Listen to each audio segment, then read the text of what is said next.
বিস্তারিত বলে রাখি যে আসলে জেরাবো এলাকায় মাস্কট গার্মেন্টস ফ্যাক্টরির সামনে শ্রমিকদের দুই পক্ষের মধ্যে সংঘর্ষের ঘটনা হয়েছে এবং সেই সংঘর্ষে একজন নারী শ্রমিক কিন্তু নিহত হয়েছে। এই ঘটনায় কিন্তু আরও 25 জন আহত হয়েছে। আমরা আজকে মঙ্গলবার সকালে এই সংঘর্ষের ঘটনাটি ঘটে থাকে। প্রত্যক্ষদর্শী এবং পুলিশের কাছ থেকে আমরা যে তথ্যটি পেয়েছি সেটি হচ্ছে মঙ্গলবার সকালে মাস্কট গার্মেন্টস ফ্যাক্টরিরা শ্রমিকরা যে মাস্কট গার্মেন্টসের যে শ্রমিকরা তারা কাজ না করে কারখানার বাইরে চলে আসে এবং সে সময় তারা কিন্তু রেডিয়েন্ট গার্মেন্টসের কাজ বন্ধ করার জন্য মাস্কট গার্মেন্টসের সেই ফ্যাক্টরির যে শ্রমিকরা তারা কিন্তু ইটকাট পাটকেল কিন্তু নিক্ষেপ করতে থাকে। এক পর্যায়ে দুই গার্মেন্টসের শ্রমিকরা এই সংঘর্ষে লিপ্ত হয়। ইট পাটকেলে নিক্ষেপ করার একটা পর্যায়ে এসে একটি ইটের আঘাতে নারী শ্রমিকের মৃত্যু ঘটে। সেই নারী শ্রমিকের নাম বেগম রোকেয়া।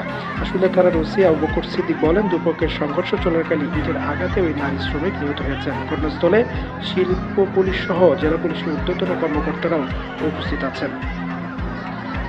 শিল্প পুলিশ একের পুলিশ সুপার সারোয়ার আলম বলেন, আশুলিয়া জিরাবো এলাকার বন্ধ মাস্কট গার্মেন্টস ফ্যাক্টরির সামনে অবস্থান নেন ওই কারখানার শ্রমিকরা। এই সময় সেনাবাহিনী ও পুলিশ তাদেরকে সরিয়ে দিতে গেলে বিক্ষুব্ধ শ্রমিকরা পাশে থাকা রেডিয়েন্ট গার্মেন্ট লিমিটেডের কারখানায় ইট পাটকেল নিক্ষেপ করে।